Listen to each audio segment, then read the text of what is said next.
There is nothing. Only warm primordial blackness. Your conscious ferments in it. No larger than a single grain of malt. You don't have to do anything anymore. Ever. Never, ever. An inordinate amount of time passes. It is utterly void of struggle. No ex-wives are contained within it. You got it, sweet brother. Nothing upon nothing upon nothing. Coming right up, sir. Smooth passage.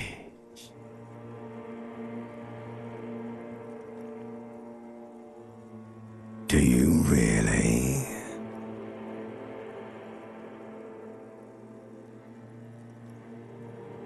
You wouldn't like it if I told you what was back there. Why'd you think you had to bludgeon yourself into oblivion? Or did you not sense yourself marinating? Poured so much on yourself, got a bit carried away, did we, Chef? Fear and apprehension. You should ask what's out there first. There's this giant ball there. An evil apes. And the evil apes are juking it out on the ball. You're one of them. It's basically all just evil apes juking it out on a giant ball. You can't even make out it's a ball when you're juking it out. It's that large. Infinitesimally small. Vying for resources is just a stupid expression you picked up somewhere. The part of the presentation you want to take home with you is this. You have to beat the other evil apes in the face, or you lose. Somewhere in the sore, bloated man-meat around you. A sensation. Like a fly to the ointment, your conscience sticks to it. The limbed and headed machine of pain and undignified suffering is firing up again. It wants to walk the desert. Hurting, longing, dancing to disco music. The stench of liquor rises from your mouth, and with it, an ungodly headache. A fiery streak penetrates your skull, trying to force your eyes open. It's a sound, a clarion call from hell. Somehow, you know what it is. A Caprice Canadian motor carriage.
This fan has two chain pull switches.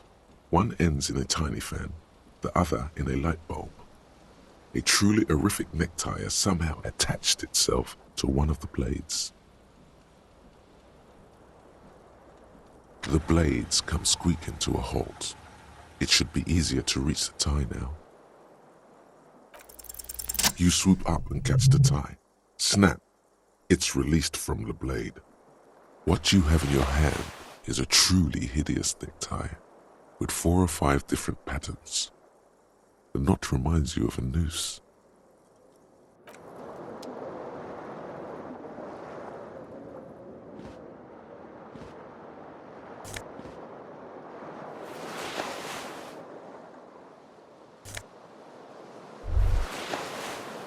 You hear a jingle. Keys are clinking in the pocket of your flare-cut pants. It says, whirling in rags, on the aluminium key ring. There is a single key on the ring. The number 1 is etched on it. It should open the door.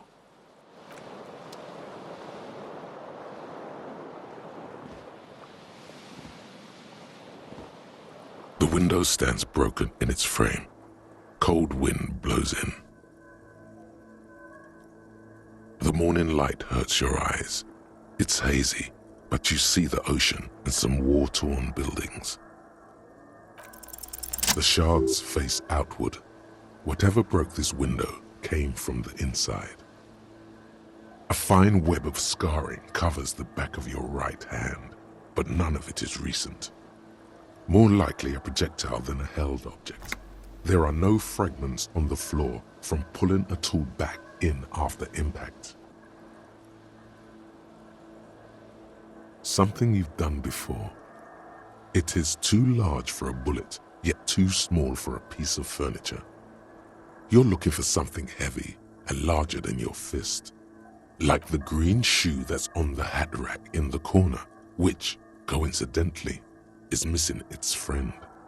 Congratulations, you smashed the window with your own shoe. Now you only have one. If you're lucky, you can still find the other on the balcony outside. The door to it should be outside your room. The window agrees. Its cracked smile is cold and sparkly.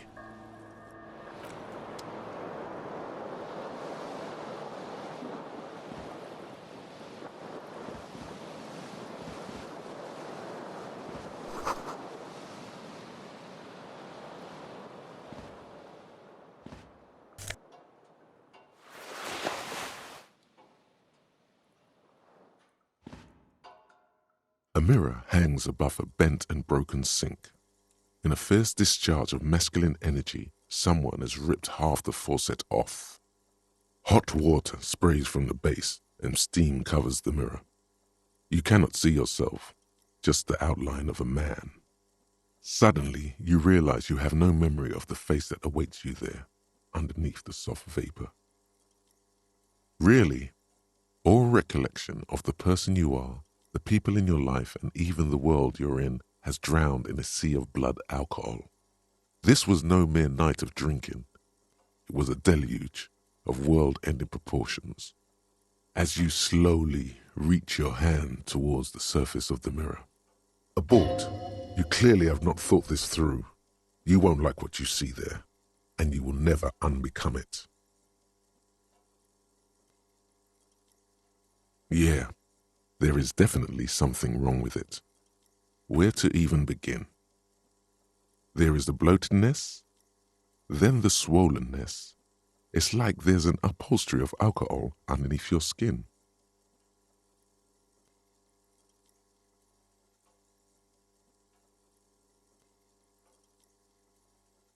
Don't be scared. It's only your face. It's not like anyone's going to see it. It's not. It's swollen and snail-like, wriggling between your fingers. Behold. You have no idea who this thing is, do you?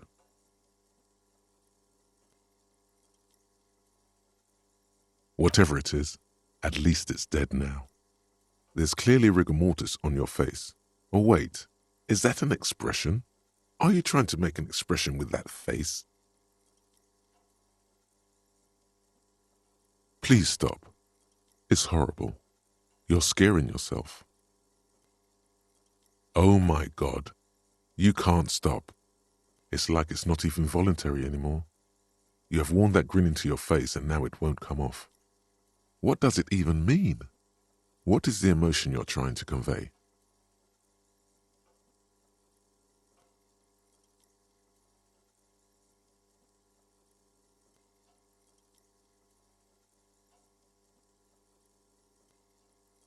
You should check yourself for a pulse, because from here it looks like a cadaverous spasm. You find no sign of life on your swollen neck. However, putting your hand on your chest reveals an irregular heartbeat. You appear to be alive, for now.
There they both are, two identical shoes, both copiously green and indiscriminately snakeskin, reunited on your feet, like two baby crocodiles. Good, they're balanced, comfy. Feels like the only good thing about you right now, truth be told.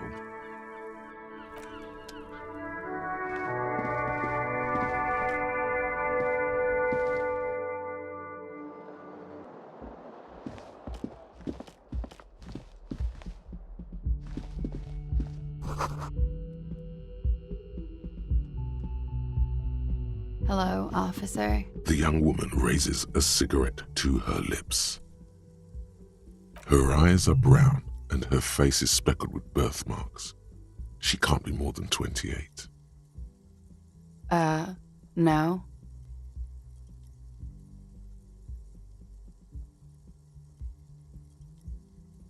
The young woman shakes her head slowly. No. You're a police officer, sir. Okay, cool. I won't. First, I have to ask, are you okay, sir? You look like you're about to throw up. Can I bring you something? She's right. Something wants to come out through your mouth, right in front of her, right here. It makes you put your hand on your stomach and swallow. Sir, you've been here for 3 days. On official police business, no less.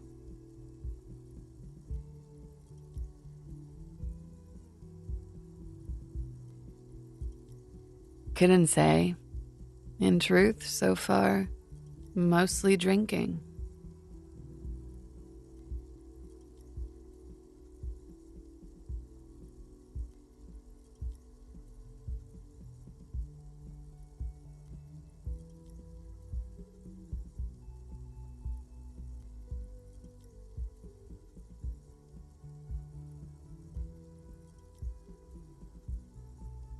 Of course.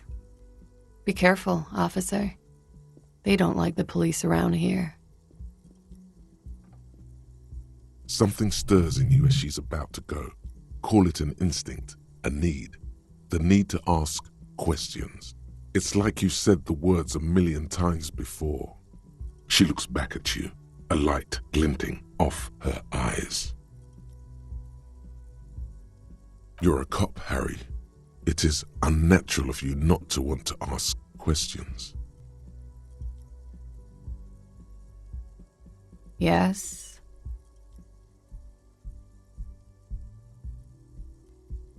The dock workers are pretty cocky. They think they're police enough. At least here on the coast. I can't say about the rest of the city.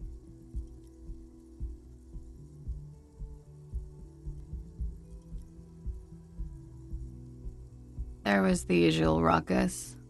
Loud disco music. I couldn't say. It's impossible to hear people speaking from over here. Oh, yes. Various artists. Ostentatious orchestration prime among them. Oh, that. Yeah. Whoa. The less said about OO, the better. OO were huge where I come from. I was very young then, of course. Like 7. Life gets hard, but we go on. I don't know about that. At around 2 o'clock, the disco stopped, and there was a change of pace. A slow, sad song started playing, like organ music on repeat. That went on for quite a while. Some of the time, you were yelling along to it. That it doesn't matter anymore and that we're alone now, it was difficult to tell. The song itself was very quiet and soft, but you sounded like a winded boar, sir. It was hard to understand what you were singing on top of it. Yes, it was very cool. It's impossible to say whether she's being sarcastic or really means it. Then you started screaming and trashed the place.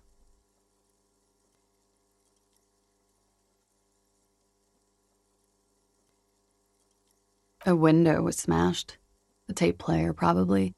The song stopped. And furniture, too. A real destructathon. There was screaming. Then I think you passed out.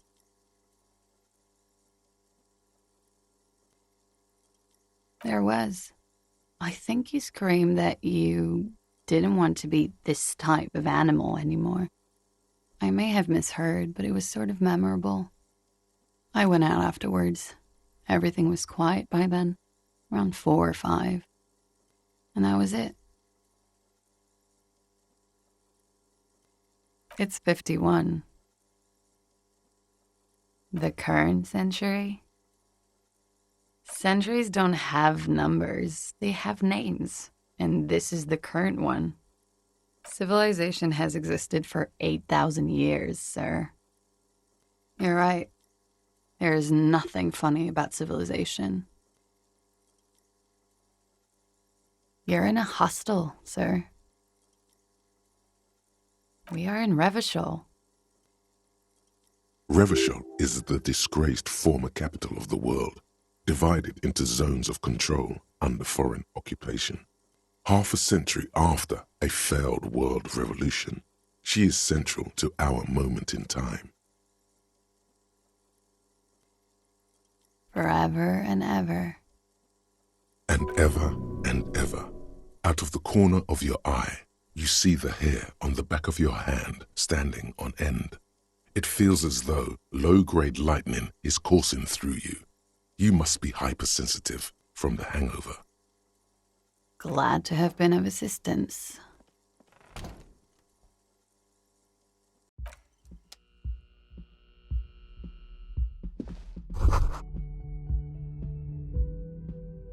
You should pick that fat, juicy cigarette butt from the tray, light it up, and smoke the living shit out of it. Who knows what you are? A monster, a murderer, the gnome of Jeroma? You feel like a smoker, especially when you look at that juicy, succulent, seductive cigarette stub, still smoldering deliciously. How very astute of you. This renders it ineffectual. You should look for a whole cigarette. or better yet, an entire pack. Strike that, a carton. Make sure they're all healthy and able-bodied. Then smoke them all.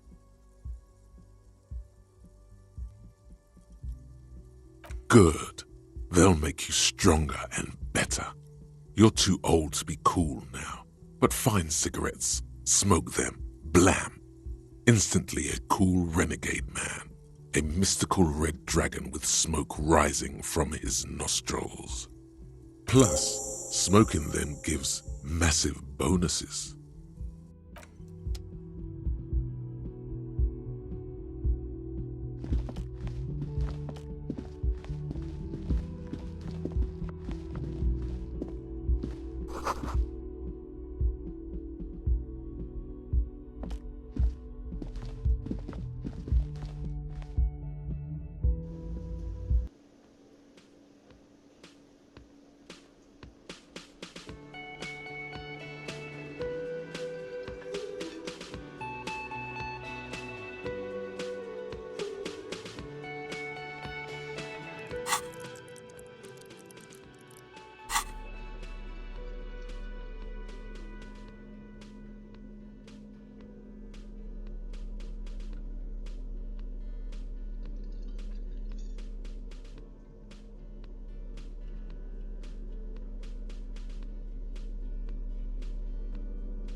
You should totally sing karaoke here, the first chance you get. Your emotions need to be expressed. People need to know your vast, oceanic soul.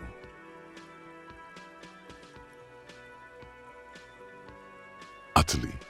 And it needs to be heard. Through a PA system. By other people. Who is mistakenly identified as a cop for his prominent jawline? Yes. Sounds likely. You should probably go on stage and pose for a moment when you're done with this thought. See if it works. You should sing the sad small church song from that tape you found. Thought it was obvious. Serves them right. Wipe that smirk off their face with your sad, tragic song.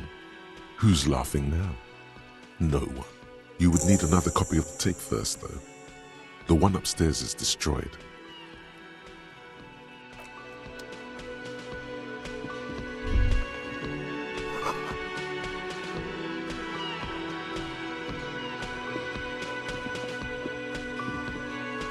A man in his late 20s stands behind the counter, inspecting a stuffed seabird. As you approach, he gives you a sideways glance, then looks down again. A competent work of taxidermy. The white and brown seabird lies among piles of coasters and drying mugs. One of its wings broken. The man is trying to mend it. Looks like the bird was ripped off the shield that was used to mount it, most likely on a wall. This is the Great Skua. The seabird is the symbol for the discovery of the Insulindian Isola, the part of the world you are in right now. Look, your buddy is over there. Why don't you go and talk to him, okay? He pretends not to hear you, concentrating on the bird instead. No, I'm not the bartender. I'm the cafeteria manager. He's very animated all of a sudden. This seems like a touchy subject. That period of my life is over. Not everyone who stands behind a counter is a bartender, okay? I'm the cafeteria manager. I have 3 cafeterias to manage. 3. Sylvie tends the bar here, not me. I'm only standing in. She just, you know... His eyes dart from left to right. This man isn't lying, but he is hiding something. So now you're a cop. Oh, forget it.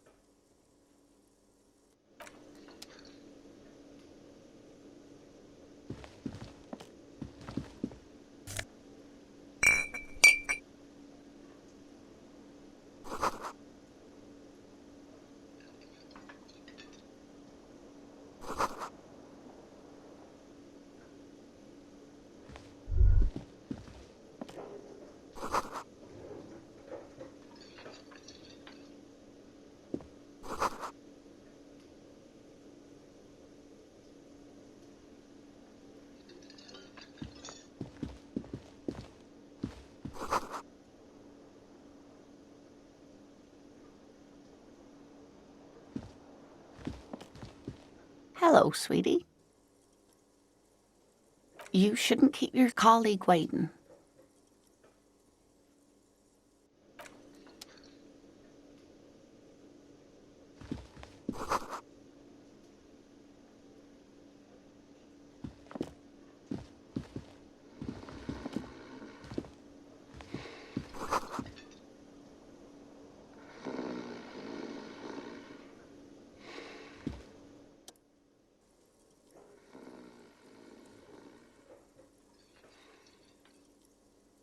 On the counter, rolled out of his open hand, you see a blister pack of headache medicine.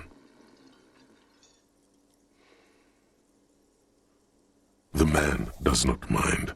You probably need them more than he does. You've just picked up some magnesium. This item is stored in the bottom left corner of the screen above your character portrait. Use magnesium to heal your morale if you have morale damage.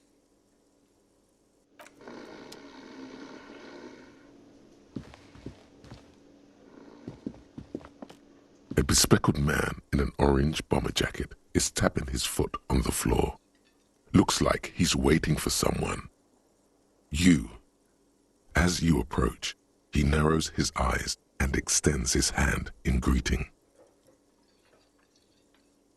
Hello, I'm Kim Kitsuragi, Lieutenant, Precinct 57. You must be from the 41st. You realize he's waiting for your name. Concentration makes you squint your eyes. Your name should be deep gold and orange, like a forest fire looming on the horizon, but mixed with the stench of liquor rising from your breath. You're 2 steps closer to it, but there are still many to go. Okay then. It looks like we had a little scheduling error on Sunday. Saturday too, actually. Have you had time to talk to the manager here? What he means is, he has been trying to meet up with you for 2 days, but you have been otherwise occupied.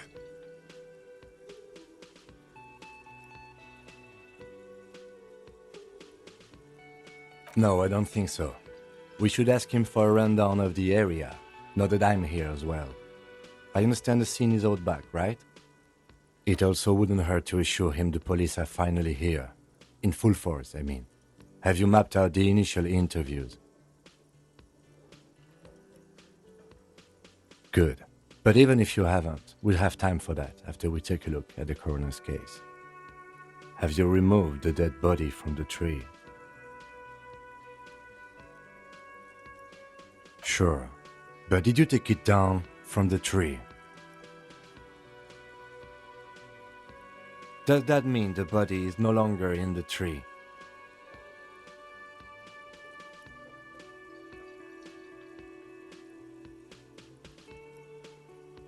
Mm-hmm.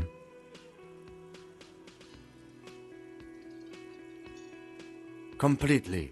Does that mean you took the body down from the tree? So, the body is still in the tree. This is the first time you detect a weariness in the lieutenant's voice.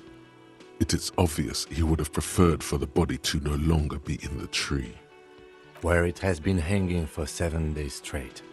We should go there as soon as we are done talking to the owner.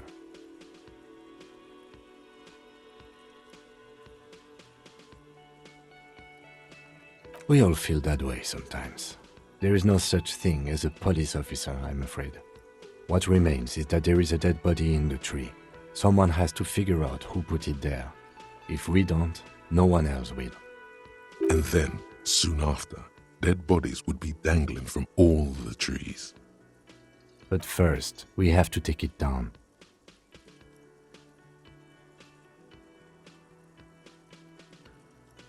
I can see you drank last night and the night before, and that you are still drunk now. But I have seen officers go through worse. Much worse. If you need something for your headache, there is a general store nearby. But as I said, the dead body should be our #1 concern. After you, officer. If you're about to embark on an investigation, shouldn't you have a badge? You mean you don't have a badge?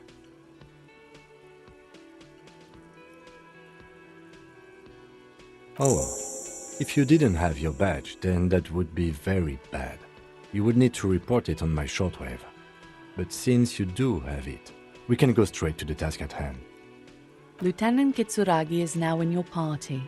You can talk to him whenever by interacting with him.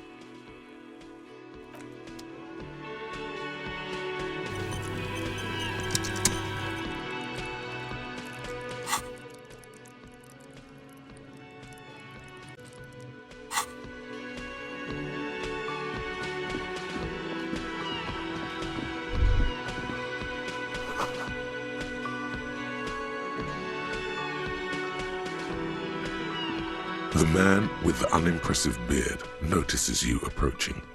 He drops the ledger he was holding and turns to the lieutenant. Mr. Gart, right? You run this place. Yes? I am Kim Kitsuragi from Precinct 57. This is an inter-district investigation, so joining me from Precinct 41...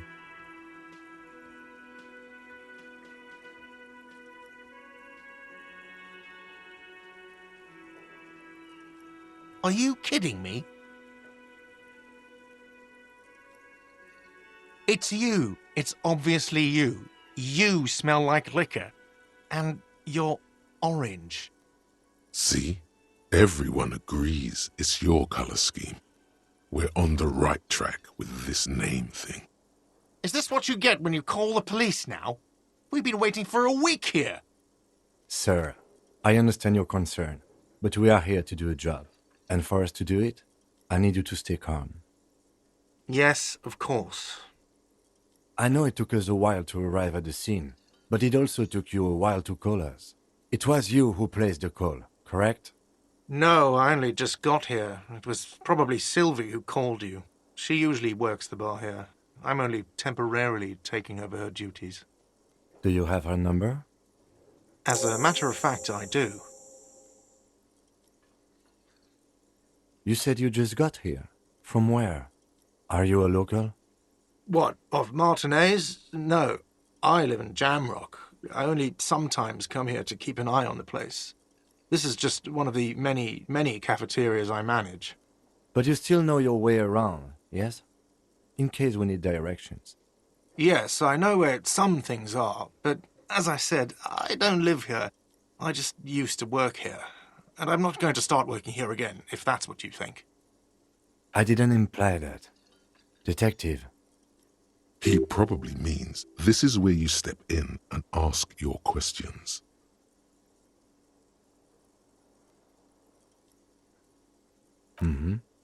I have everything. You? Yes, he means, do you have questions for me, like a police officer would? He thinks you're stupid, sire. Behind this building, there's a courtyard. They hoisted him up on a tree there.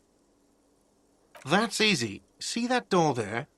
First you exit through that. Then, to your right, you should see a big hole in the fence. A really big one. You can get to the courtyard through there. No need for the keys. The hole is big enough for the Franco-Nigerian cavalry to fit through. I don't know who killed him. I'm not the police. That's your job. What are you, crazy? Of course I didn't kill him.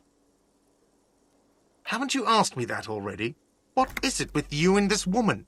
She has nothing to do with this. Okay, you got me. She went away because of the dead body out back. And because I asked for her number.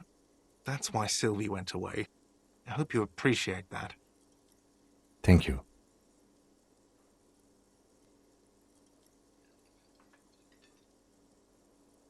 Is it? Because I thought you were supposed to be investigating the lynching, not my employer conduct.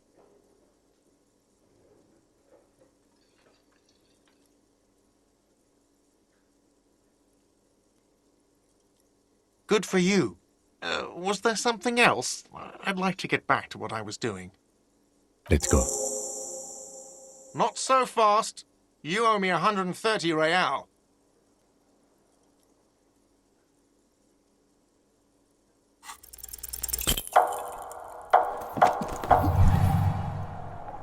One moment you're running like the wind, then you've suddenly turned around and are giving him the finger, furiously, with both hands. Why?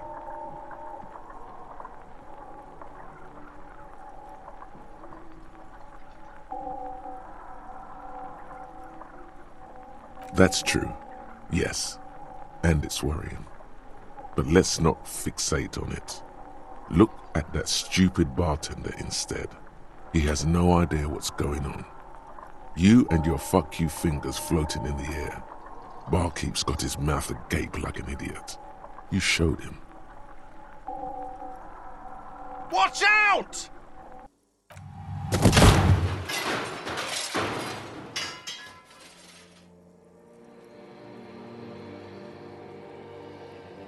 Everything goes dark. Back so soon. It was no accident.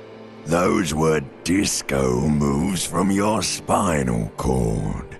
The spinal cord has yet to reveal itself to you.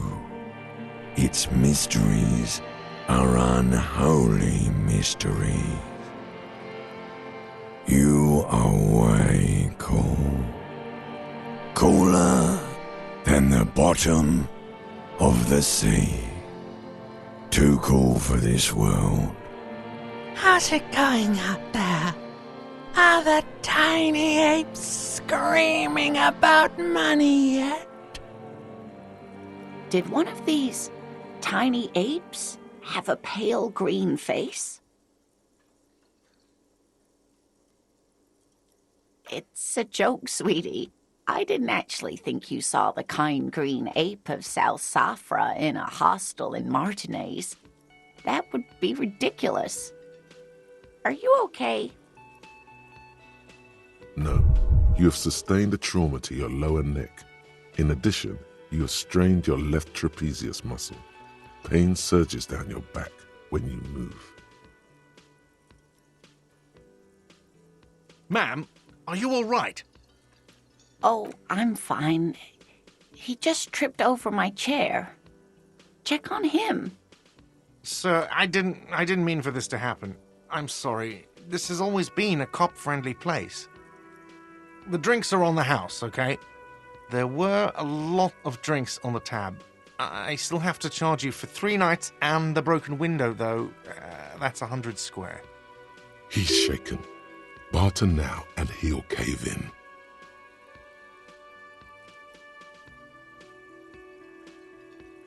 Don't thank me yet. You still owe me 100 real. If you don't have it by tonight, I just can't let you up there. And for God's sake, watch out for yourself.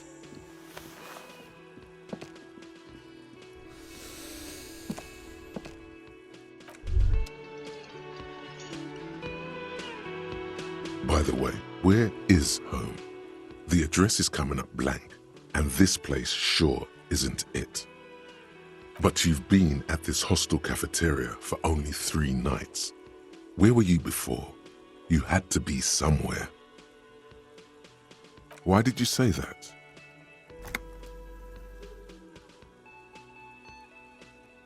No. But isn't that an expression, not a place?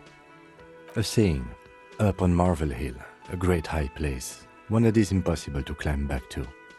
That doesn't sound like somewhere you can stay if you run out of money.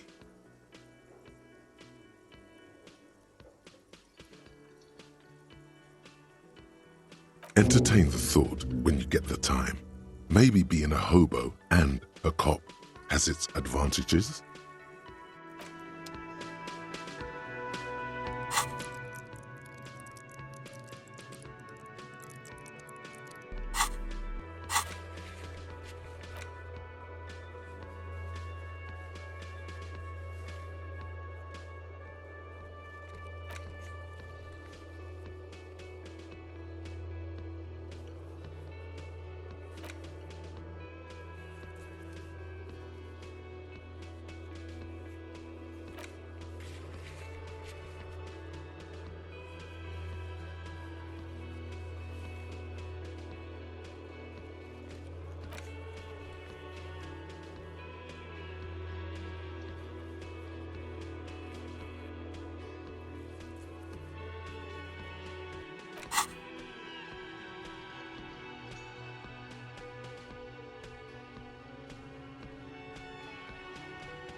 The RCM in Martinez. What can I help you with?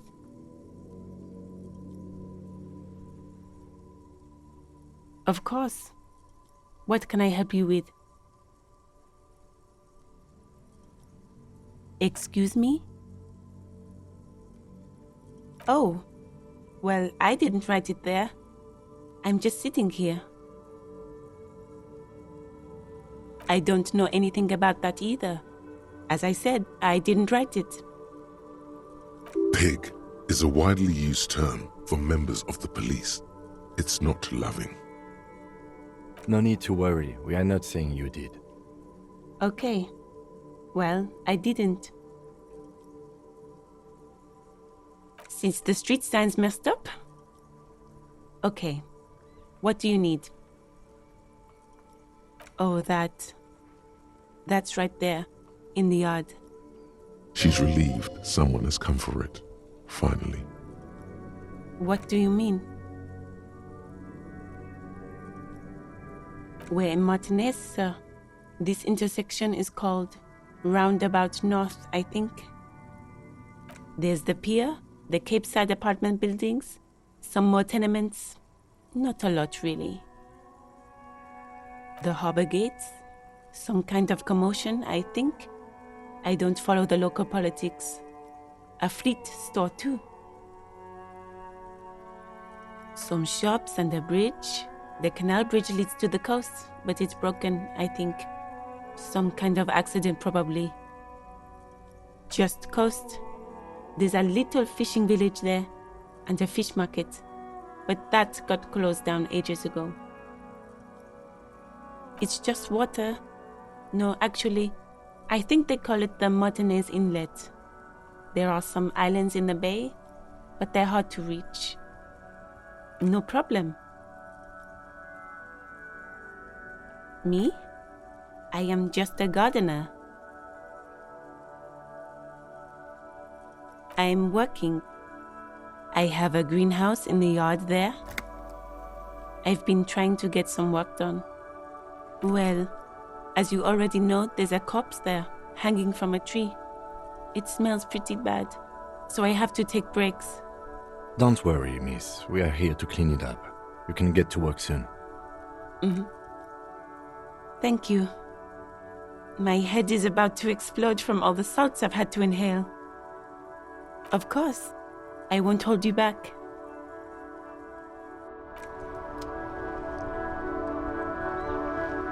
Yes? What do you want to know?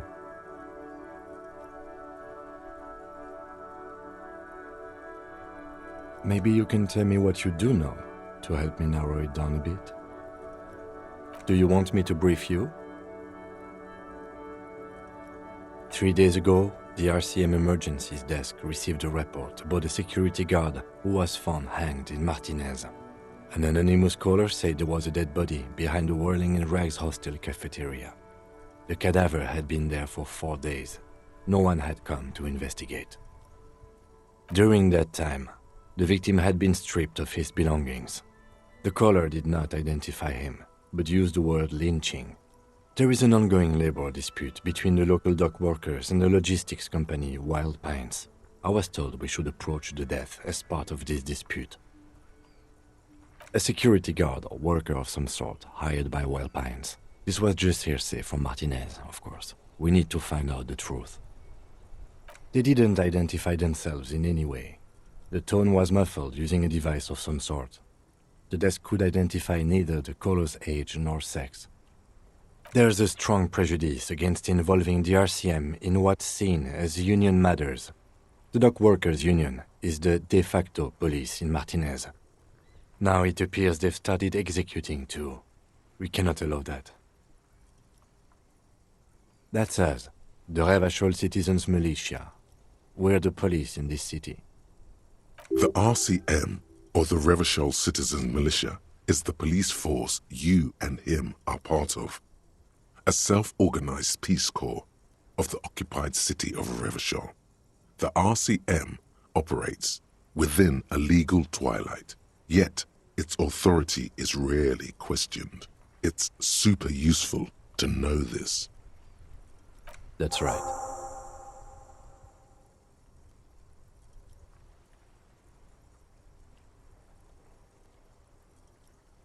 I'm afraid you and I are pawns in a pissing competition. You don't know? I assumed you were in on it.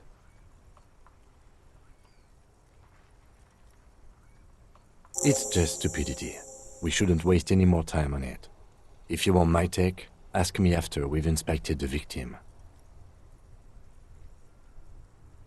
Later. Was there anything else you wanted to know about the case? No, it's not a particularly mysterious case. The deceased is a security guard for a corporation involved in a labor dispute. It doesn't take a DeLorean polymath to put the pieces together. I just don't see the case getting more mysterious than that.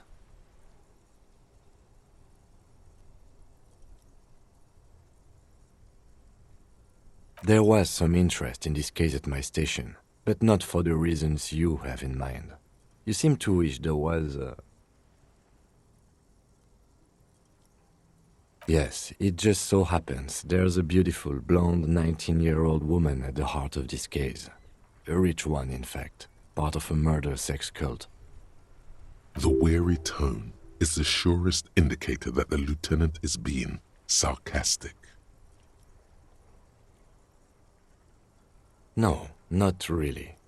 Was there anything else? It can still be an otherworldly sex mystery in your head, with a dark twist even. He's basically challenging you to sex it up with some lurid twist. Don't get right into it. Sit on it a bit, then hit him with it. Good.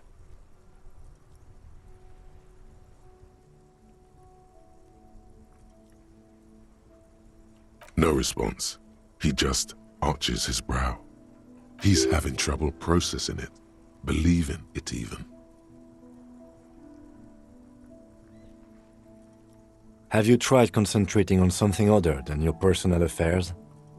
There is a sudden, harsh edge to his voice, like he's tired of hearing about your personal affairs.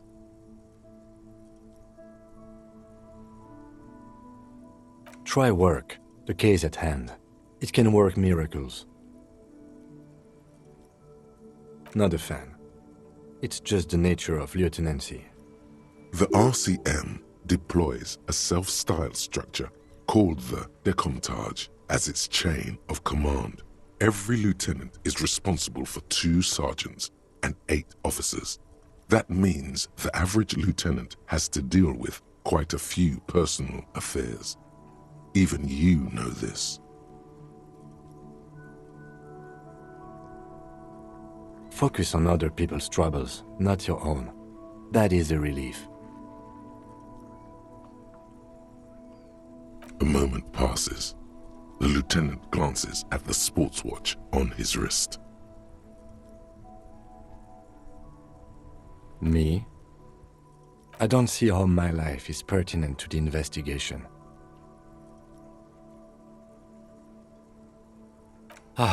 If you insist. What do you want to know?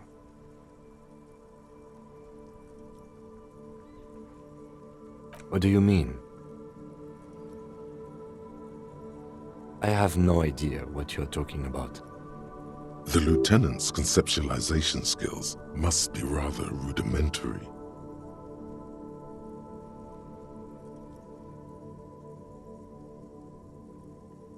I can't say that it does, no.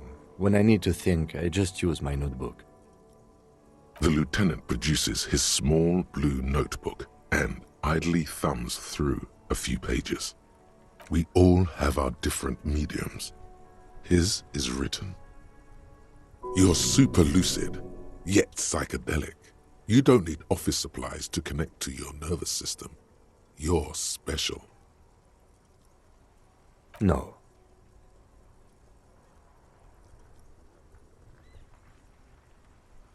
Your brain sends the signal to your lips, but they refuse the order. Something is paralyzing them. You're pretty sure it has something to do with the lieutenant's eyebrow. Something the matter, detective?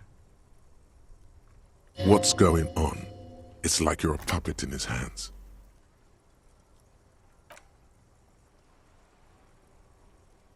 The lieutenant relaxes his eyebrow, and you seem to regain control of yourself. That's correct. You feel a slight urge to put the lieutenant down for this, but you can't quite muster enough testosterone. I guess you don't need glasses, then.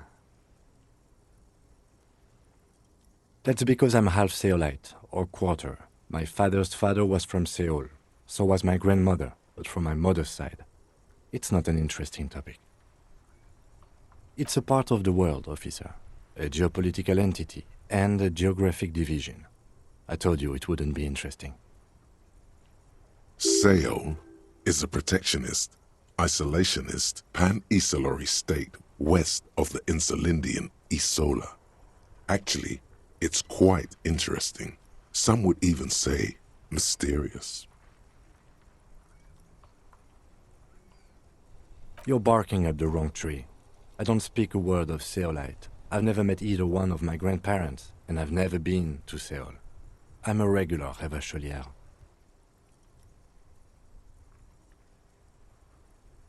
Good. Let's change the subject.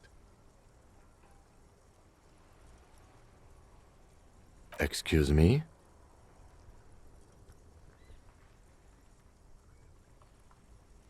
Frankly, Detective, you are in a deranged state. I can't let you proceed without close supervision. In fact, under normal circumstances, I'd be duty-bound to report you. Take it as a token of good faith between our precincts that I haven't done so. That's good. Some you time?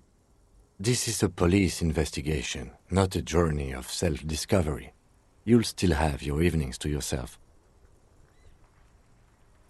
A moment passes.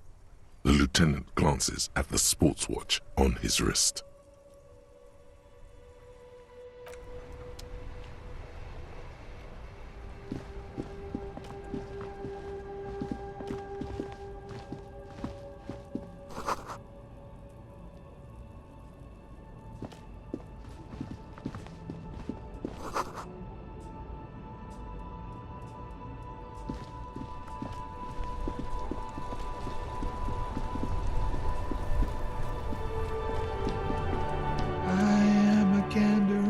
Hunter and a gatherer, feel like a traveler. A simple little cadence. He seems to be making it up as he goes. You sure are, my man. It's the jam, my man. It's a traffic jam for the ages. Harbor gates up the street are shut tight, no explanation given. Workers on strike, scabs agitating, an all-around clusterfuck. Meanwhile, we're all stuck here in long-haul limbo for days upon days upon days. Yeah, exactly. It's official. He too agrees. This is the antechamber of the afterlife. Feels like forever. Like I was born on this here roundabout and this was all I ever knew. Just me and the metal and the tires, the oil and the fumes of mazout. Mazout is an antiquated term for heavy fuel oils. This man has a barely suppressed performative streak, or he just likes unusual words, or both. Yeah, imagine. It's been a whole week already. So tell me, what do you need?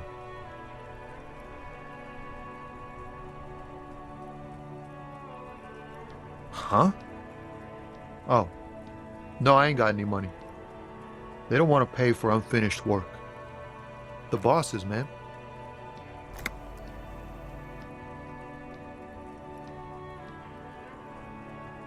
Makes sense. It sucks is what it does. Nope, don't smoke. Some of the other drivers do, though. There's still a few around, waiting for the jam to disperse. Or waiting for the sweet release of death. Yup, nothing wrong with that statement. Your senses have nothing to add.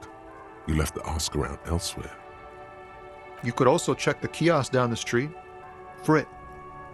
With 3 T's. Revachol's weird. It's like, whatever's going on over at the docks. Workers got a blockade set up, making demands, no way in or out. Some pretty wild stuff, I hear. Like a giant new power crane in half the company? I forget what exactly. Good on them, I guess. I've heard talk there's a company rep in town, too. Like, a strike negotiator type.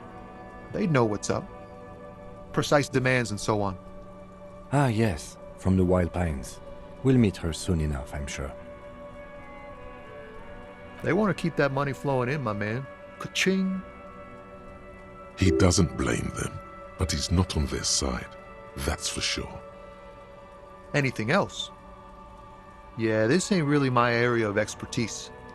I just do my job and get paid. I have things to do and places to be. All of us do. Us lorry drivers, camionneurs, Few still hang around here waiting for this mess to end. Most have scurried off somewhere to get drunk or high. Or laid. Not that I blame them, really. Not my thing.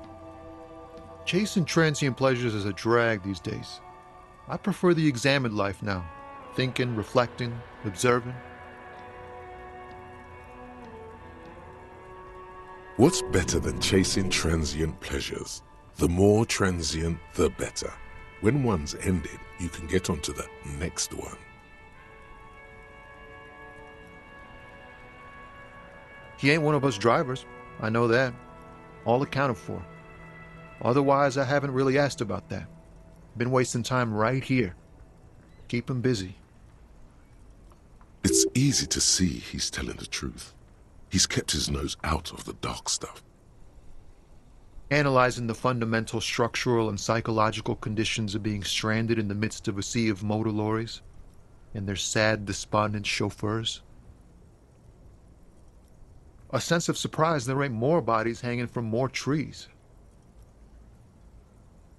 Oh, high-grade narcotics, illegal firearms, stuff like that. Relax. He's merely joking.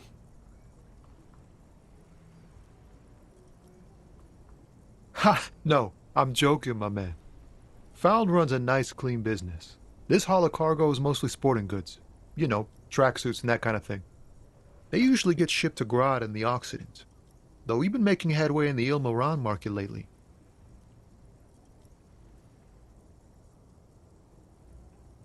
We're pals and all, but I can't just freely hand out the merchandise. The bosses won't be happy. This rockin' beauty. Sure is, like a rash you can't get rid of. You interested in heavy-duty cargo machinery? A motor lorry, also called a camion, on Caillou and neighboring islands. This one looks roughed up enough to be some sort of found rust bucket. Maybe the A6. Good eye, my man. Yup, she's an old one, but reliable. Me and her spent a long time together. The man taps his fingers rhythmically against his arm. Don't be a stranger.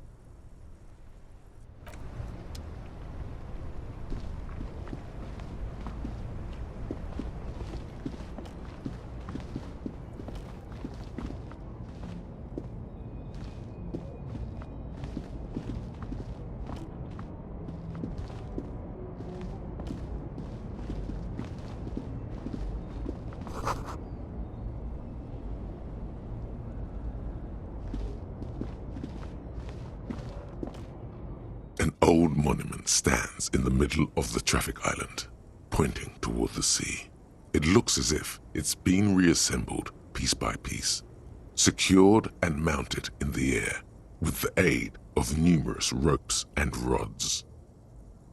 A silver plaque on the statue's pedestal reads, "I am Philip III, the Squanderer, the greatest of the Philippian kings of Revachol, son of Philip II, the opulent, father of Philip IV, the insane." What did he do? You have no idea what you did a week ago. How would you know what this guy did many centuries ago? High above you, the king stands triumphantly oblivious to your memory trouble.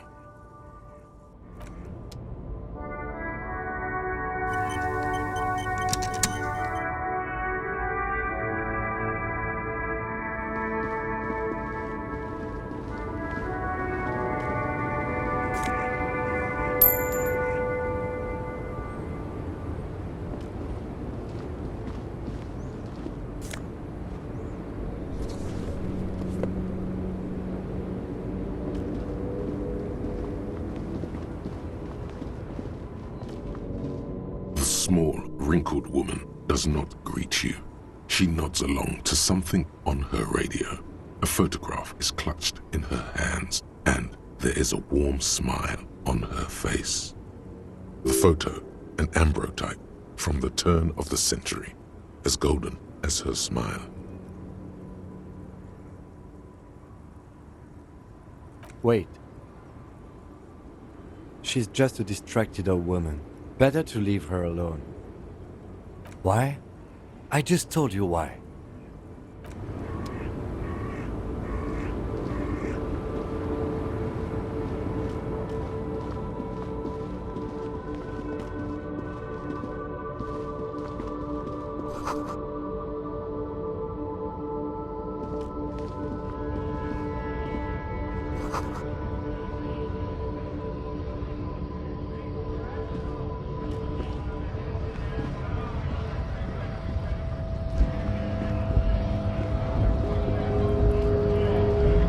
Bastards! We have a right to work!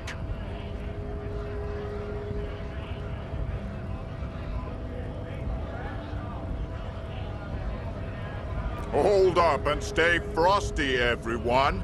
Cops are here. You here to fuck with us? Beat the honest worker down. We're here to fight for a cause. Stripes usually have problems with people who have causes. Ha! Couldn't handle us. Cause gives the workers strength, gives them power. We have a right to work! Besides, we're not that different. It helps if people see us talking, cops and strikebreakers together. Shows authorities are on our side. Builds confidence. Rights of people, rights of workers, to have gainful employment, to make a salary, and feed their families. His manner of speaking is wooden, the tone of voice bland and uninspired, almost as if compiling replies from a set of learned phrases. Might be time. Don't let the fat bastards tread on you. Cops tend to side with the higher-ups, but you're essentially still workers. I don't trust cops, but I can see you understand the Right to work! Right to work! Maybe you should ask them the questions, like why we're not allowed to make a living here. Shame on you! We have families to feed, you piece of shit. So do we, Scott.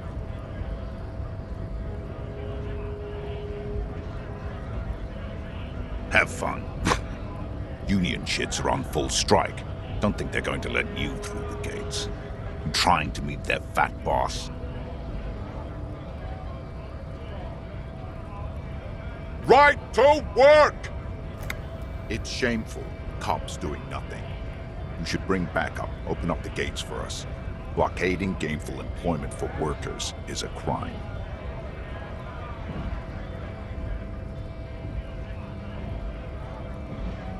We are not picking a side in this just yet, sir. Pity. Let us work! When a bunch of ungrateful, lazy cockroaches can't get their act together, decide to block honest work for other people. Beats me. They mumble nonsense about boardrooms and workers' rights, while we Have the right to work! There's something odd in the way he carries himself. His set of clothing looks vaguely mismatched. The different pieces of the attire seem ill-fitting. His shirt is far too small and an unpleasantly tight fit, while the overalls, held up by a belt, seem to fit a man with much more corpulence. He ignores your question, choosing instead to turn to the emaciated workers, raising both fists in the air. The clothes are obviously not his. Silence is the answer. There's something off here, but he won't say what.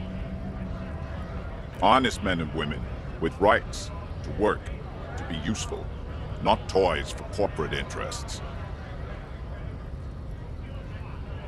We came here to help the harbor run smoothly in time of crisis. If union fucks don't want work, they ought to let in those who do want work. I have a question. Why do all these men follow your leadership? You think they follow because I'm big and loud? No. They follow the rules of the market, the rules of the economy, because they were given a job to do! You've been talking to him for quite a while now. Something is off with this guy. Ask him where he's from. What's it to you?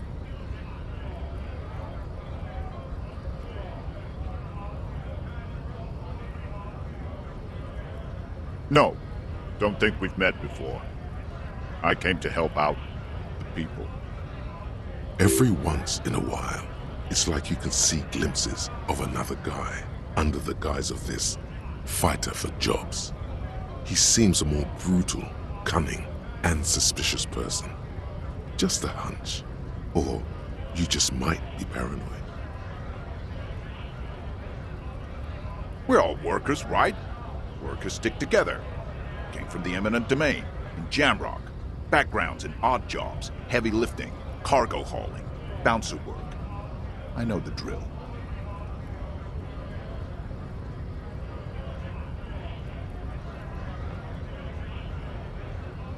Worked at Territorial. Ring a bell?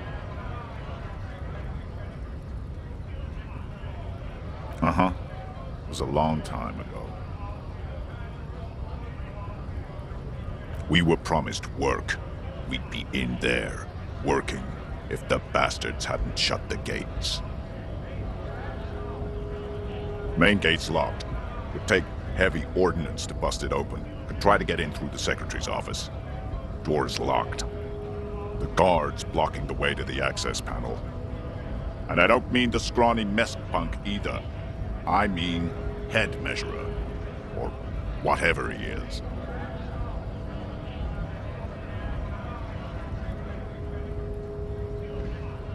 Huge Seminese guy standing up there on the overhead passage.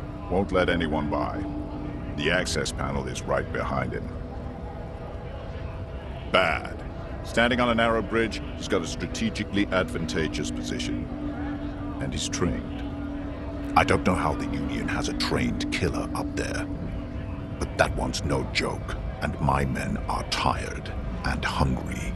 They're workers, not fighters. Why don't you go arrest them instead?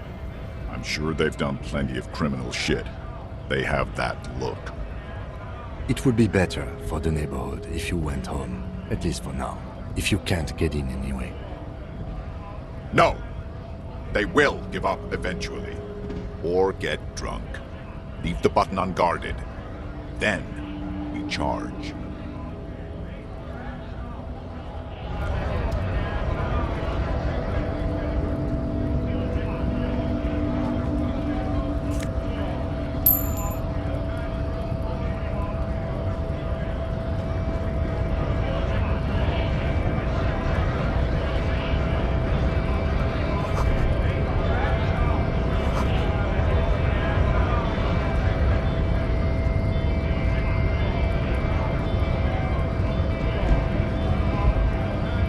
Scab?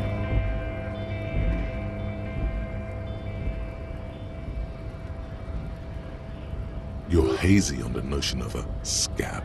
Smells like politics, though. Maybe it's got something to do with the flask he reaches for from time to time. A kind of a worm, content with mere survival. They come, they want to do our job for shittier pay, screwing over both themselves and us. Everybody loses. Beats me. Somewhere in the ground, I think. Gotta be bloody stupid or freaking evil to scab. Or I guess, scared maybe. But scared of what? Of who? Personally, I'd rather beg than scab. If the gentleman shouting on the street came begging, maybe they'd have gotten something.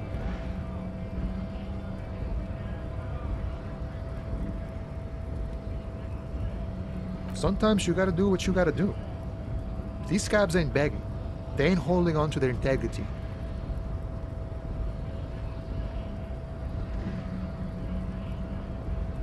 I was just messing with you. No one's ever seen a cop scab. Imagine, you cops going on a strike, but then another cop comes in and says, let us cop for less money. Speaking of, what brings the RCM here, to the Wild North? Come to see the strife?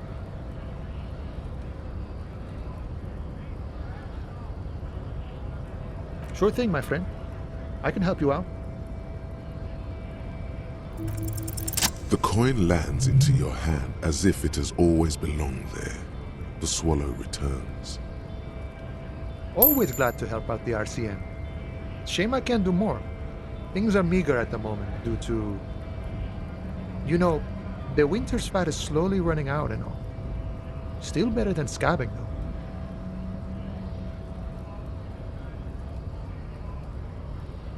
Aye, you lost me there, Honcho. But it's okay as long as you're not a sorry-ass scab. Murder, huh? That sounds like a lot of hard work. You'd never see me investigating a murder.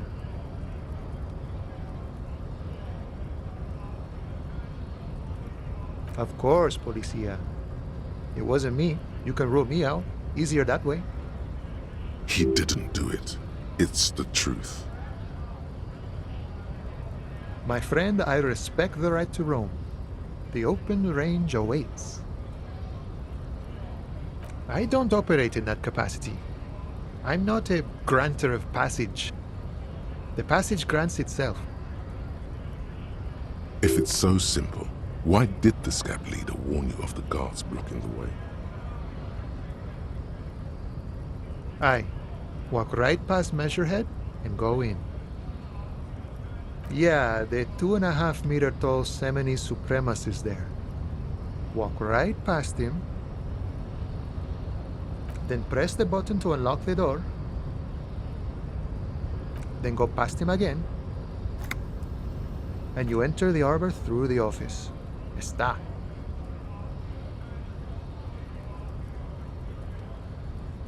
Don't worry, I'm sure it's not completely impossible.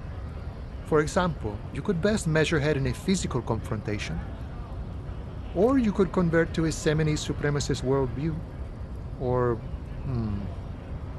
maybe it actually is completely impossible. Jean-Luc himself would say the philosophy has proven overly heroic for the scabs to convert to. Not enough intuition. Sure. You know, serious business. I'm sure the big boss will be glad to tell you. You'll have to ask him first. He's a chatty guy. Wants to talk about the strike too. Just can't break the command structure and tell you now.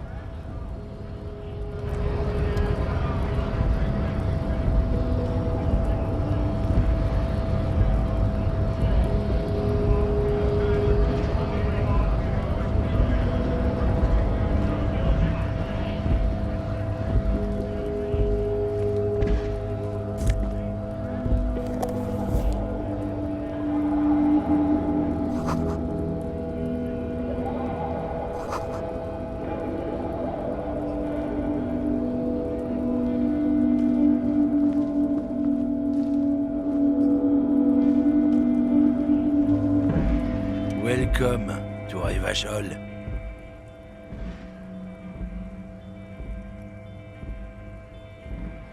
Don't you welcome to Revachol me.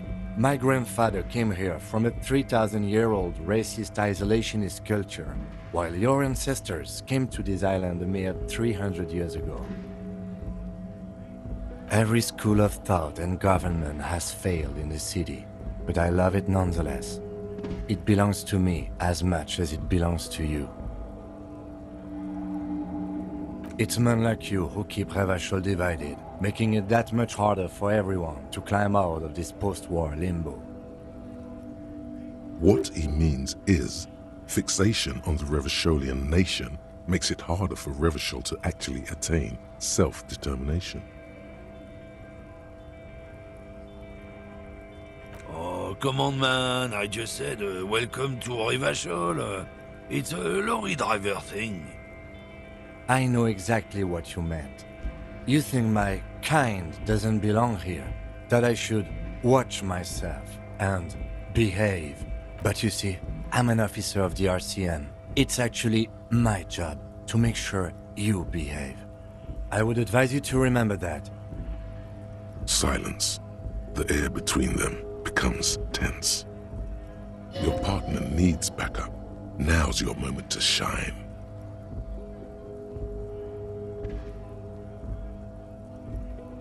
You two make a cute couple. You know that? The lieutenant exhales and resumes his regular calmness. Whatever you say, officers. No. He's got a smoke right there in his fucking hand. Snatch that shit out of his fat fingers. You need it after listening to his garbage. Can't have it. Evidence of what? I haven't done anything.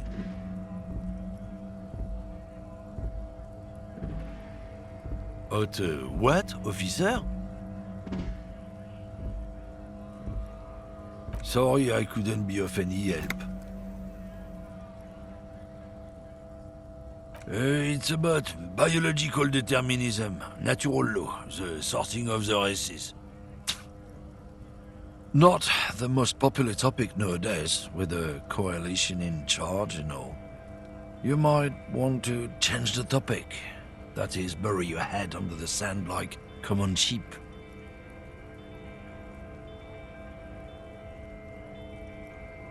I'm not the only one. Look, I've read books.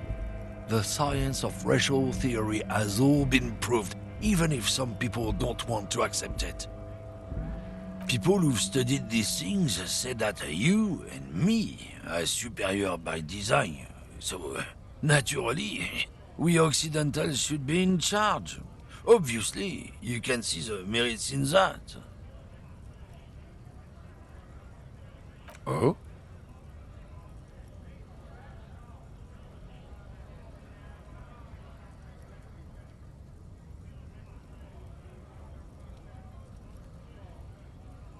Good.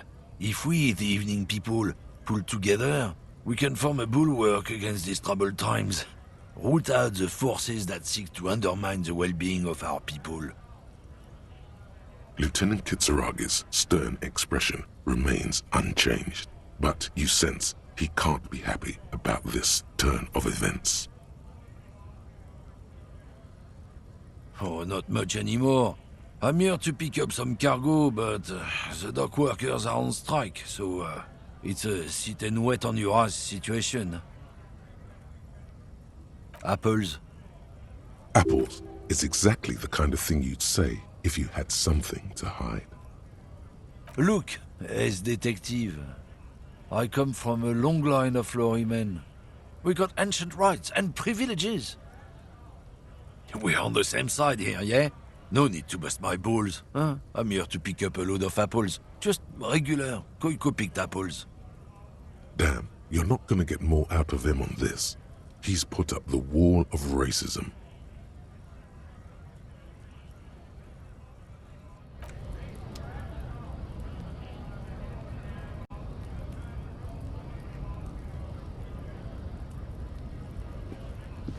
When you said before that you were down with racism, was it meant in earnest, or were you just trying to win his confidence?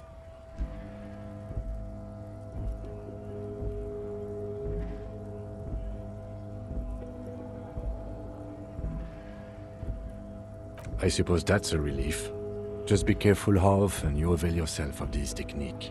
A lie may be useful in the short term, but I have a way of catching up with you later. We know a lie, sire, and it didn't feel like one to us. He chooses to believe, though, for now. And one more thing. As you've seen, these sorts of attitudes are quite common in Martinez, so I expect this to happen again and again. I've had this conversation enough times in my life. From now on, I'm going to stay out of it. How you choose to respond is your business, but be careful. Now let's move on.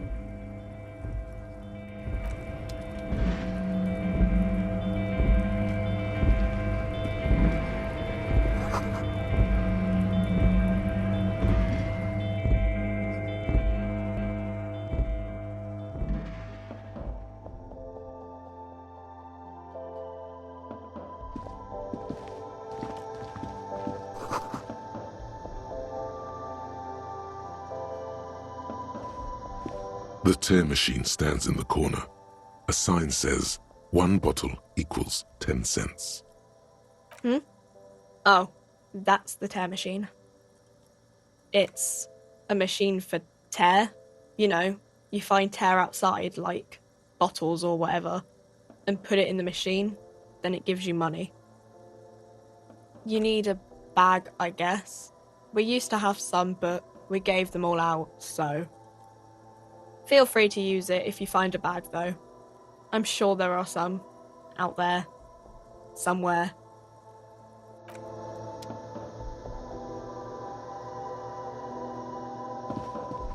A small cabinet on the wall is filled with various medicine bottles, nasal sprays, and blister packs.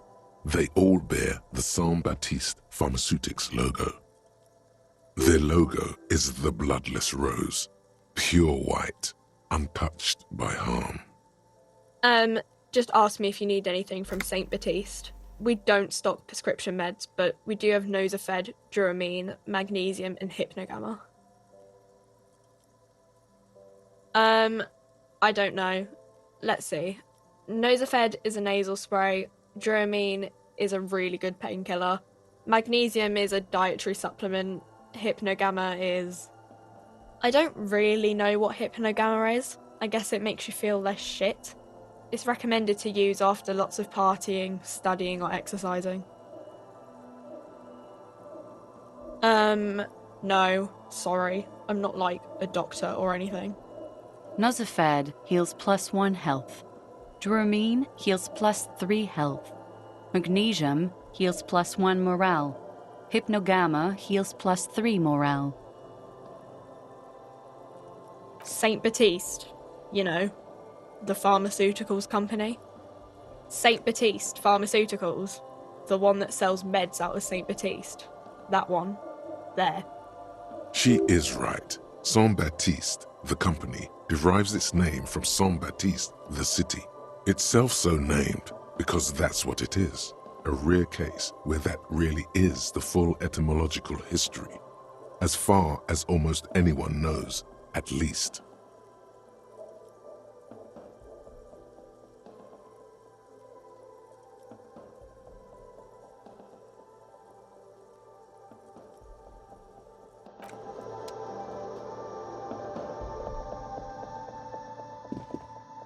A colorful display of cigarettes and alcohol bottles line the shop wall, inviting you closer. There, in that dark green glass, all in vain. The great flowing river of warmth, wine, alcohol, beer, alcohol, love, alcohol. The beauty, the truth, the poetry of it all. I'm obliged to inform you that both alcohol and cigarettes damage your health, but I guess you already know that. The pale aged vodka is special, I guess. It's stored in pale for a couple of years, which makes it super expensive and super strong. You know. Don't worry your pretty little head about it. Let's concentrate on what's important here. I mean, I already said it'd hurt you. I don't know what else they do. Substances give powerful bonuses to your main stats at the cost of damage to your health or morale. Cigarettes raise your intellect while damaging your health. Alcohol raises physique while damaging your morale. Use medication, like Nosafed and Magnesium, to counteract the negative effects of substances. Note: consuming substances can have unforeseen consequences for you. No, Frit only sells legal drugs, like the law says.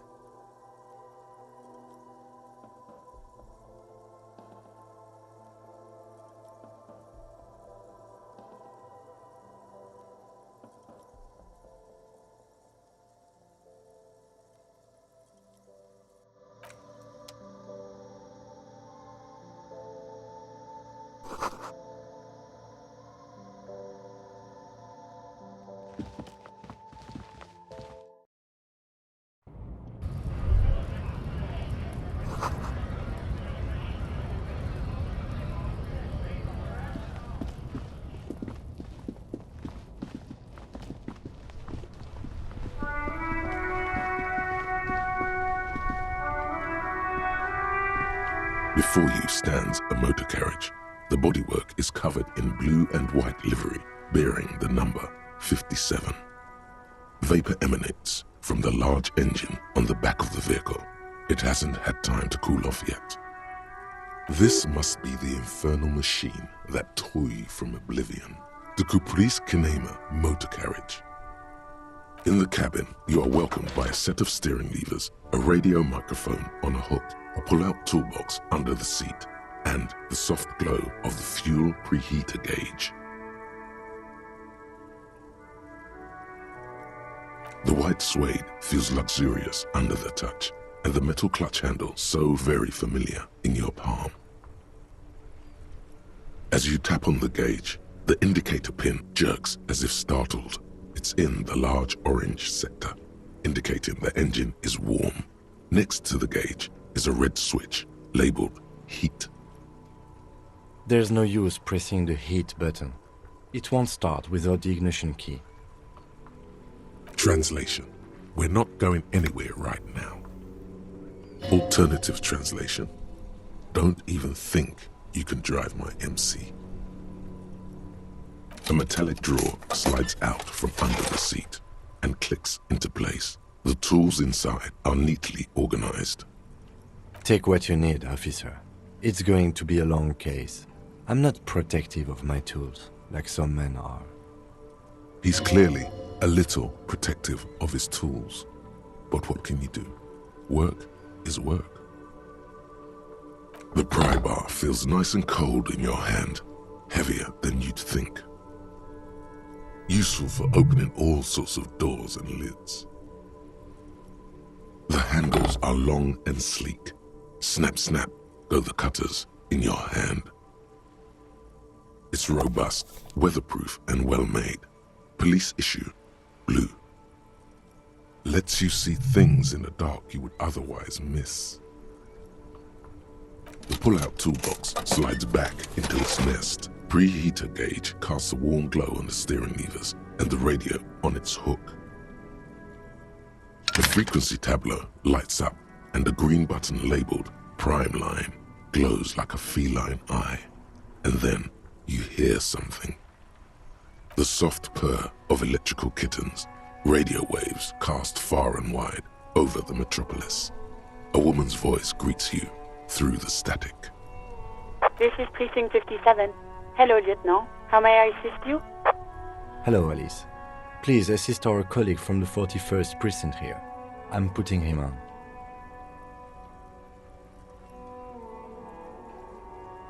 This is Officer Alice Demetri, Precinct 57. How may I assist you?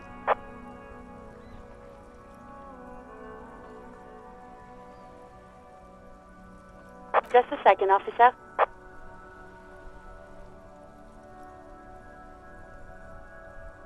Ten 2, 10-5. This is 41st. Come in. Over. The man uses relay code. You've got this. You're a cop, and cops know relay code. 10-4, message received. 10-5, relay message. What's your status? Over. 10-18, state your message, sir.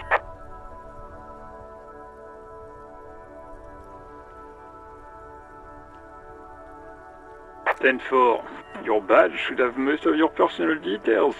Look over that. Over. 10-4, anything else for you, sir? Over. 10-4, I hear you. I don't have the authority to grant your request, but... Is it him? What does he want? He says he needs money.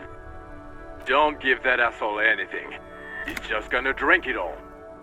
Alright, that's a negative on the additional funds, sir. Over. He says it's important to the case. He isn't getting a red cent. You can tell him that. Request denied, sir. Over. Anything else, sir? Over. Roger that. 10-10. Over and out. This is Precinct 57. How may I assist you? Of course. What is the number, officer? Yes, hold on. Her number is 005 1944 298. Received. Hold on, officer.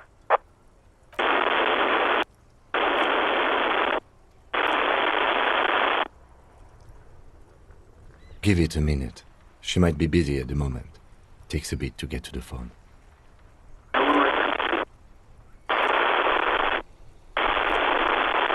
Officer, I have Sylvie Malaika on the line for you. Yes, hello?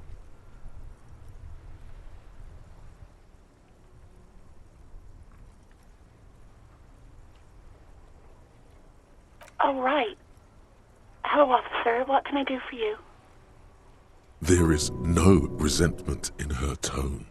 She wants you to ask her out. No question about it. You mean, why did I leave the bar? Honestly, I'm not really comfortable discussing it with you, sir. Why not?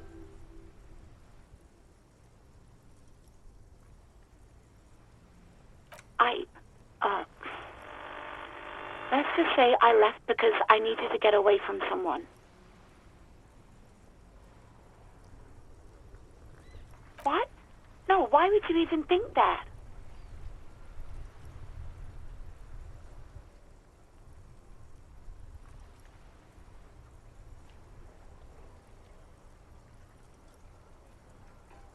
Please, don't bring Gar into this. It's none of your business. I already said I don't want to talk about this. You're messing everything up again. No, not me.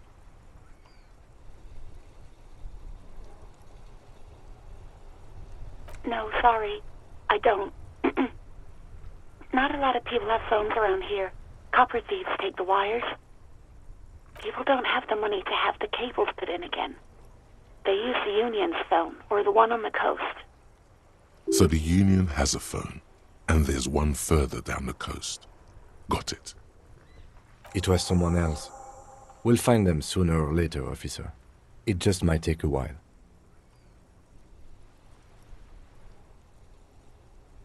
What? Of course it bothered me. But I thought the Union already knew about the corpse. No one calls the police. The Union would get angry.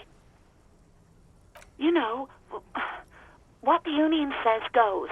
People listen to them and they take care of their own, which is like everyone here.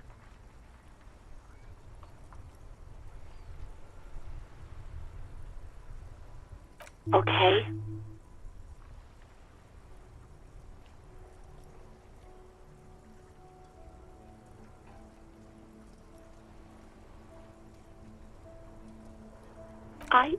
I didn't want to get in trouble with the others. Push her further. Show her the error of her ways.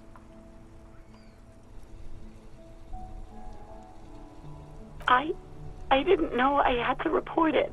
I thought someone would take him down eventually.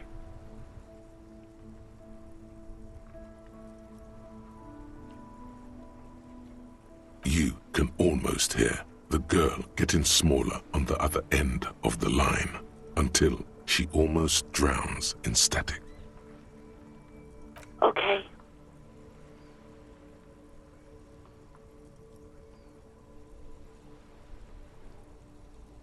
I do hope so. Please, don't call me again. Bye.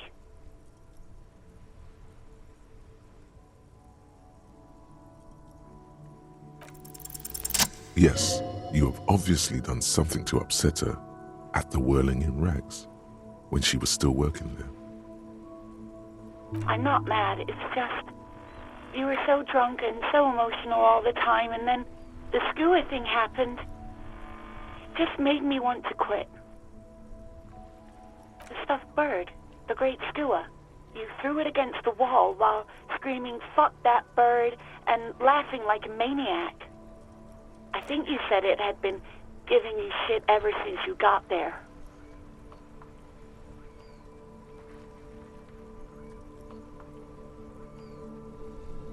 Okay, officer.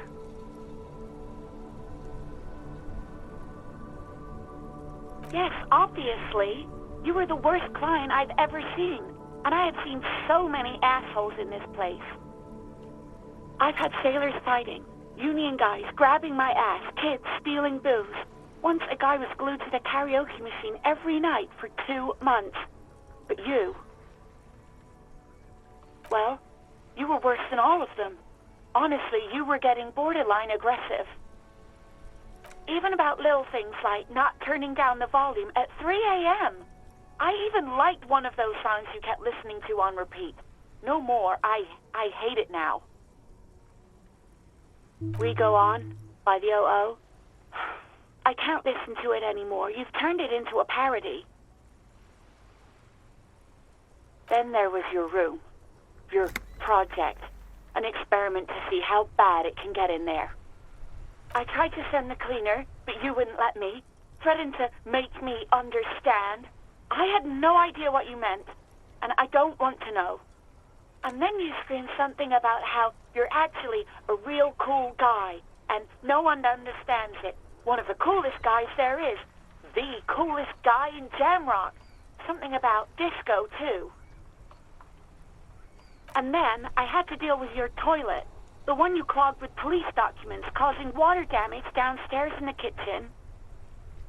I won't even mention you waving your gun around, harassing customers, threatening to sing karaoke, threatening to kill yourself. The ones I had to wrench out of your toilet. Damn it, I don't remember what I did to your damn papers. I don't remember every little thing I do. Especially when there's a hurricane loose. It's your fault for losing them, not mine. Something in you wants to immediately forget about this, as if there was a reason you threw them away. No, you really weren't. You were simply the worst.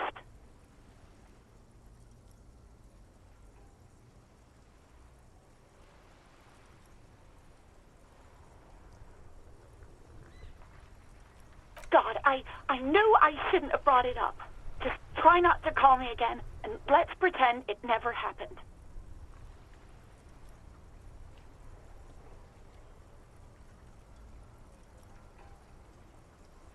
Wait, really? No, this is absolutely not true. I like Guard. I really do. No, I was actually flattered. I've always liked him. It was just bad timing, with the corpse and all that. There's a pause. You can almost see her on the other side, the telephone cord coiled around her index. I didn't know what to say to him later. Then you came and destroyed the place, so I left without explaining. I should have told him, maybe. Okay, but please don't mess it up. Please don't take out your gun or something. All sorts of things. From disco, rock too. So much disco and rock. Yes, that's the one you like to sing along to the most. The later it got, the more that one came on. Interesting. You still have to find a copy, though, before you can blast it. You hear a sigh of relief on the other end of the radio. Wordless, the call breaks. Then, the already familiar voice. Anything else I can help you with, officer? 57's over and out.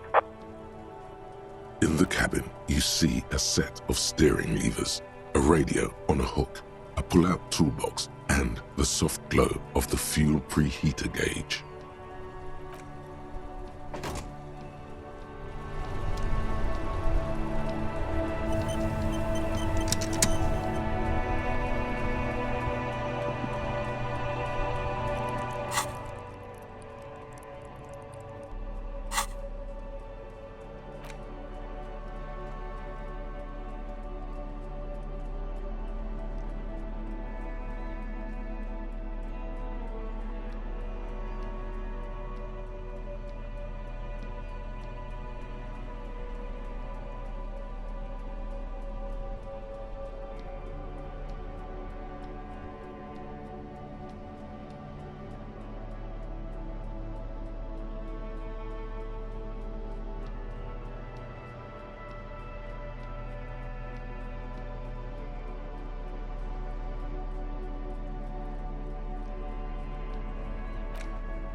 This post-Levantorie mail collection box has been heavily vandalized with graffito. A closer inspection reveals 2 bullet holes in the front.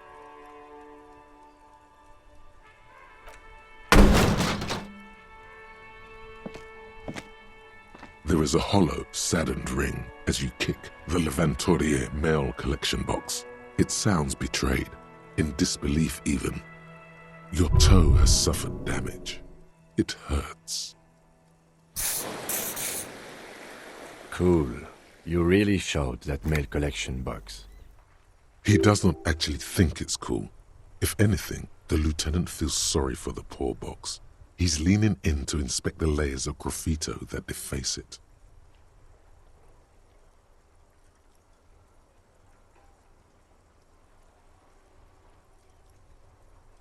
The lieutenant pats the box, ever so slightly.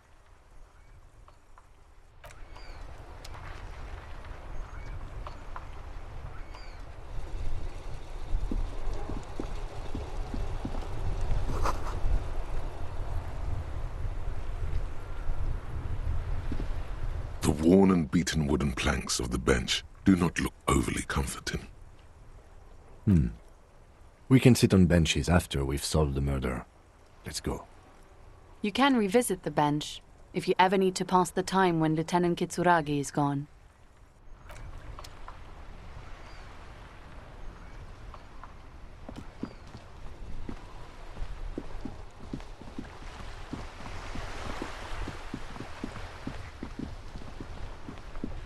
Life doesn't need to be a struggle.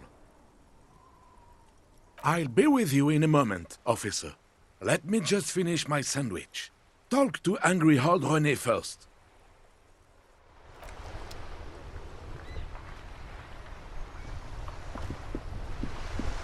Have you no shame? Whining about your back every time you bring out the measuring tape. René, you're a man with a fork in a world of soup. Please, let's just try to enjoy the game, all right? I'm trying to, but you keep breaking my concentration. You're old. I can see that. We're both old. Now stop grabbing your ass like it's a girl. These manly men are playing balls. This is a ball game. Grab a ball and play it. Don't ask questions. Shoot first. Ask questions never. That's the spirit. Don't even waste your breath asking about the game. They wouldn't know anyway. They're way past their prime.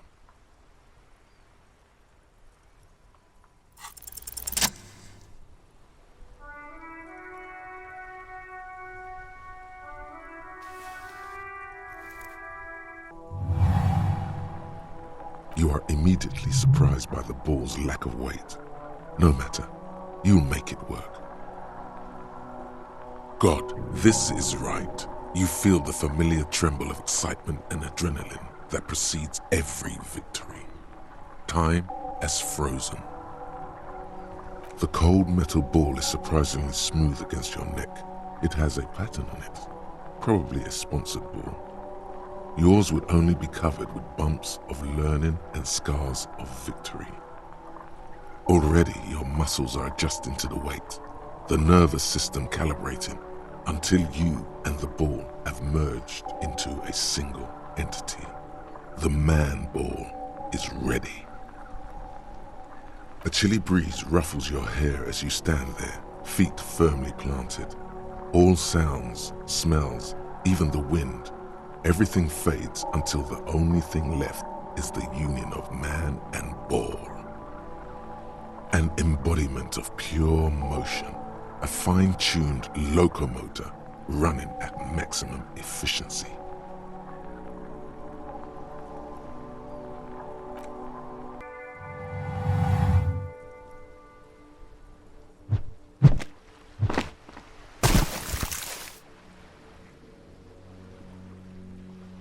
Merde! Bordel de merde! A whorehouse of shit? It wasn't whorehouse of shit. The shot was at least 23 meters. probably 24, and then some. Nothing to be embarrassed about. What the hell is your problem?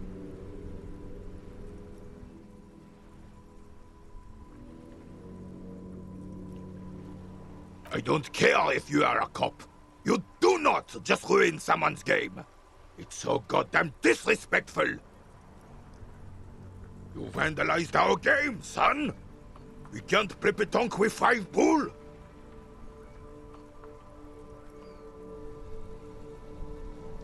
Well, it damn well isn't. It's pétanque.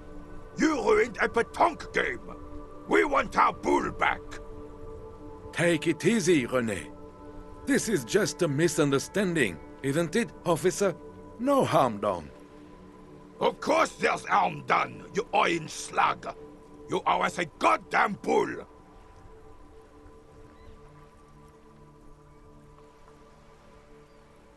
A fine example you are setting here today, officer. I will remember this, and Gaston will too. It's okay, officer. Forgotten completely. It was my bull, and I have a spare. Everything is good, and we're ready to assist any way we can. The lieutenant says nothing, but his face is rigid. It seems he does not approve of your athletic displays. Unfortunately, I don't. Unlike most of the locals, I have no qualms about assisting law enforcement, but this affair has passed me by completely. In Martinez, the union is the law, so can you really blame them? Cop is a pejorative term.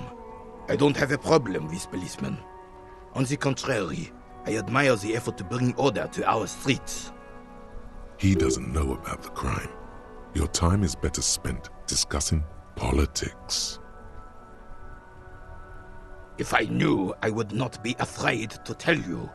I simply don't. I'm an old man, not a coward. The daily business of the riffraff no longer concerns me. 'Tis true, sire. He knows nothing. Yes. The terrain here provides an interesting variety to a familiar game. I do. Fire from heavy artillery. Why what? Because that's what happens when communards hijack your country, execute your supreme leadership, and turn your capital into a slaughterhouse. You use heavy ordnance to clean up your home.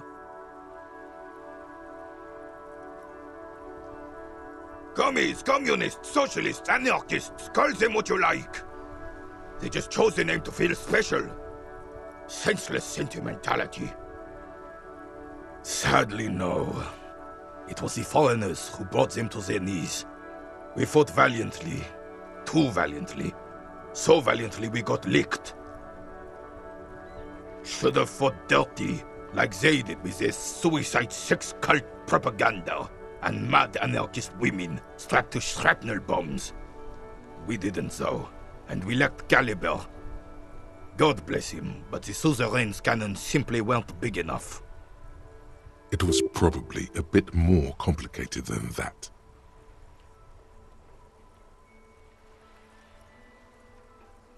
Because this place is a damn beachhead. Had to soften the commies up first. Yes, the military coordinated amphibious landing to take back Revachol. Martinez was used as one of the 3 footholds in Revachol during Operation Deathblow in 08. The other 2 are off in Stella Maris and the Delta.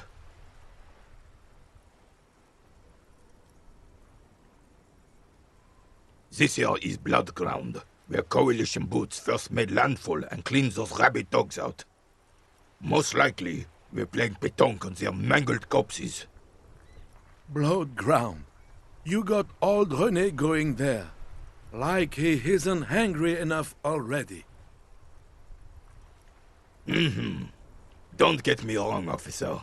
I hate those foreign dogs, but the enemy of my enemy and all that. They're the lesser evil.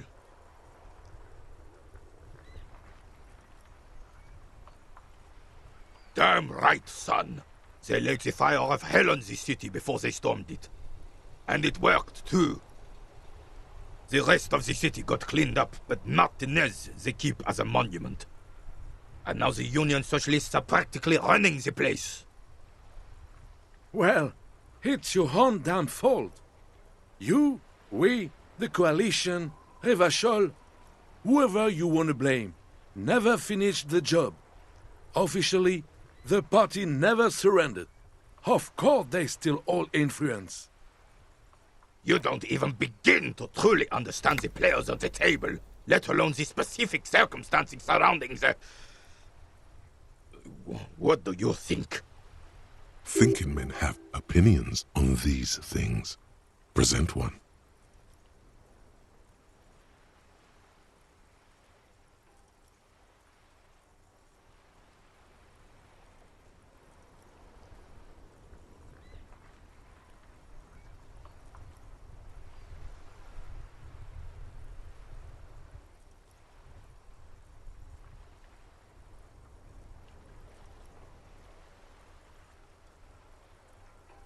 They're not. And I'm sorry it had to be them. After 8 years of fighting those hyenas, boiling cats for food and drinking piss in the mountains, I would have preferred if the Right Honorable King Guillaume returned through Revachol, or even if that damn clan Frissel had risen from the grave and led us. Sadly, that was not the case. Instead, all that is just, holy, and beautiful in the world was wiped away, and now it's neon signs with toothpaste ads everywhere. Foreign influence peddling garbage and stupid music on the radio. This is just what the commies wanted. This was their plan all along. This is what they wanted to replace the role of the suzerain with. Damn Frissel. He was the king we couldn't protect. The Carabineers failed him, and the crown. He died in the hands of the Hyperlay, in a very public execution. A true king in both blood and mind led Revachol before Frissel. He would have been better, but the damn commies drove him into exile. Some manner of self-deceit is present in his thinking. Sounds like this Guillaume abandoned him, and he doesn't want to admit it. The suzerain is the king! Has everyone forgotten already? They've forgotten already. It's no use talking to you. You were still in Daddy's balls when it happened. When we took our last stand against the Fifth and rode the cavalry straight into gunfire. Ah, yes! King Philip III on his steed. A reminder of what Revachol once was. Oh, absolutely.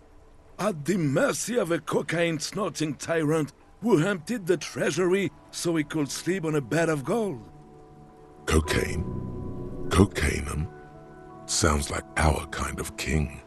And just imagine what kind of cocaine a king would have had. A superpower, feared and respected. A testament to what this country can be under the leadership of a true king. Someone who knows how to rule. Oh, old Philip was a big fan of the purple nose candy the nobility loved so much. A cocaine connoisseur of sorts. His egocentricity is borderline legendary. You can't even take responsibility for yourself. How could you fathom the responsibility weighing on the shoulders of a ruler? That's why the Philippian kings use cocaine, for clarity of vision, to aid in their work. Regnum cocainum, Revachol's finest years. I'm satisfied with this explanation. Of course. Clarity of vision. Awareness. Philip III was even brought into this world with the help of cocaine. The court medic administered a dose to his mother when she was in labor, and it is well known that with the help of cocaine, only the purest, of course, he was able to connect with higher realms. He's just making excuses for the king's habits, isn't he?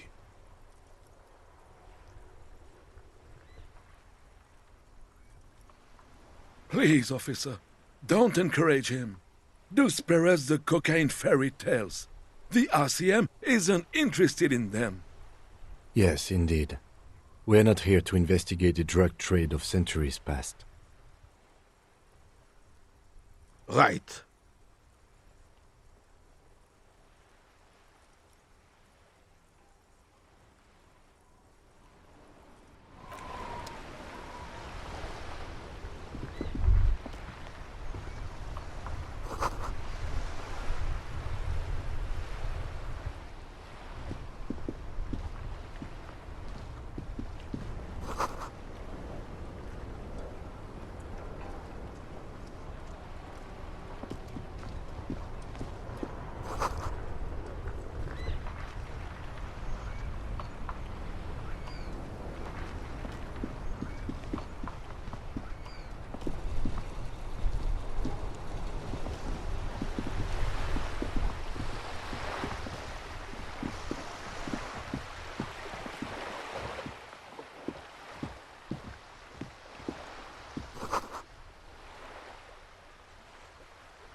This coin-operated viewer is facing southwest.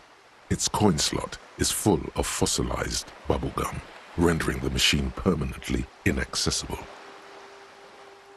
A thick layer of graffito covers the lenses. You spell out the word Onuk written on the other side, with N and C scribbled backwards. That's Kuno on the lens. Under the graffito, a sea of blues and greys appear. Behind the water lies a coast studded with concrete and reeds. On it, a church on stilts, lanky weather-worn wooden planks, an X-shaped cross topping its tower.